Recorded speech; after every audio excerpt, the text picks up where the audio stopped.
Hello guys, my name is Ashkan, and in today's lesson we are going to talk about the civil informations inserted below the profile.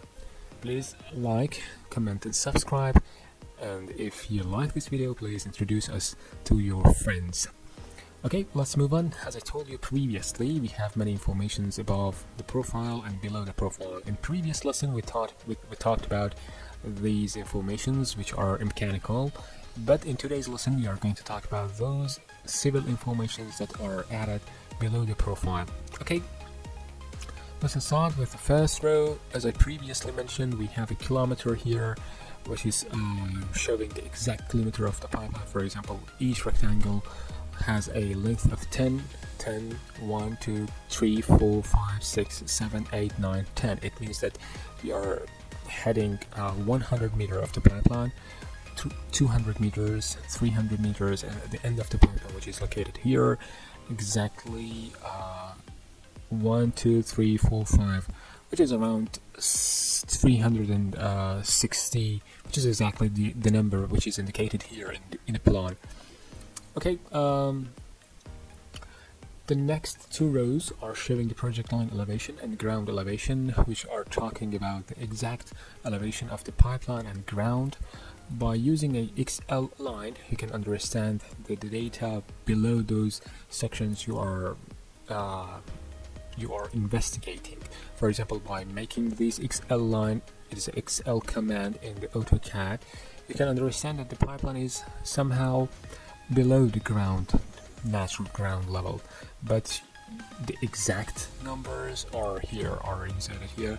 As you can see, this is below the ground level is above the project line elevation, which is exactly what is showing here. So this means that in this section the executive workers have to cut the ground level, but in these sections the executive workers have to fill out the voids to pass the pipeline. Okay, in the next section we have a slow person. What is a slow person? For introducing this slow person, I have to explain something first.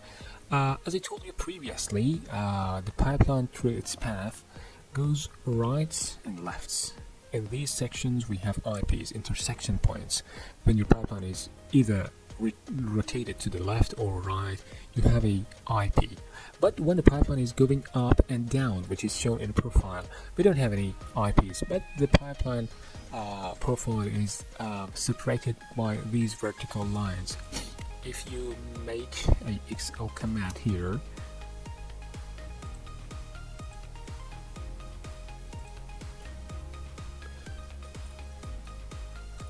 let's copy that.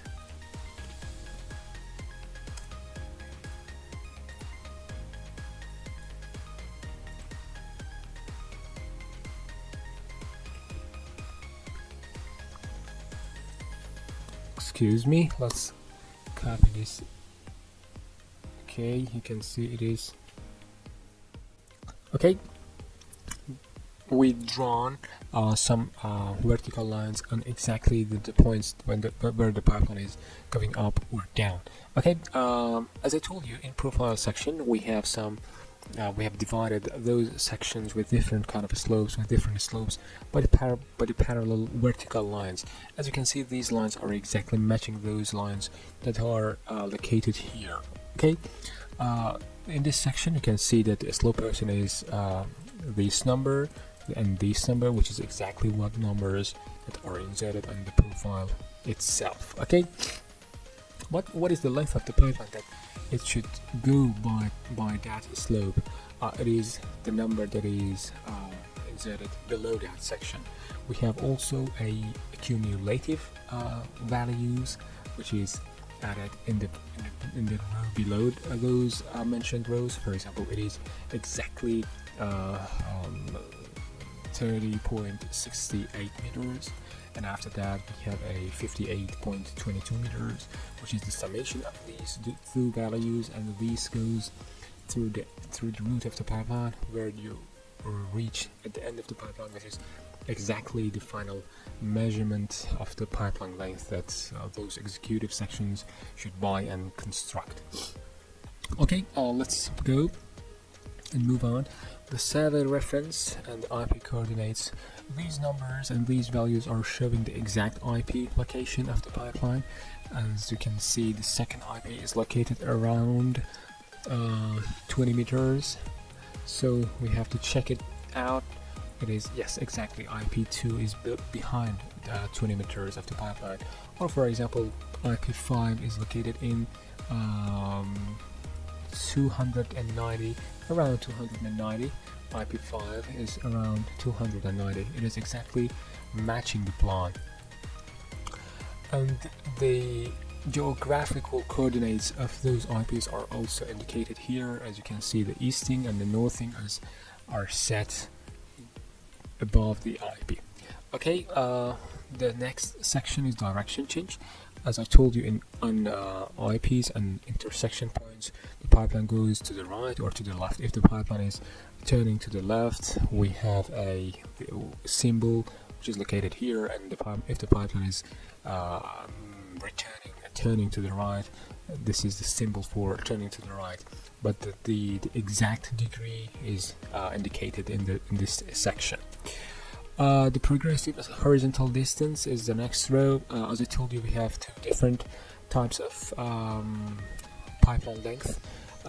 In high slopes, in intense slopes like this, the horizontal length is this measure and the slope distance is this one.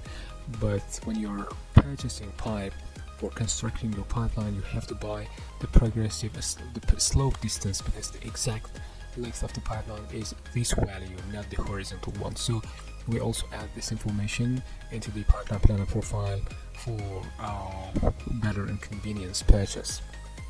The last row is drilling method. The drilling method is more useful and applicable in underground pipeline planner profile, but in this section we have right of a construction by bulldozer, and civil experts know that better. Okay, this is the end of the lesson 3. As I mentioned before, in the following lessons we are going to examine and explain all the other informations that are located around the pipeline plan profile. But by the end of the lesson 3, you know a good concept about the pipeline planner profile. Thank you, friends. Please like, comment and subscribe, and if you like this video, please introduce us to your friends. Thank you.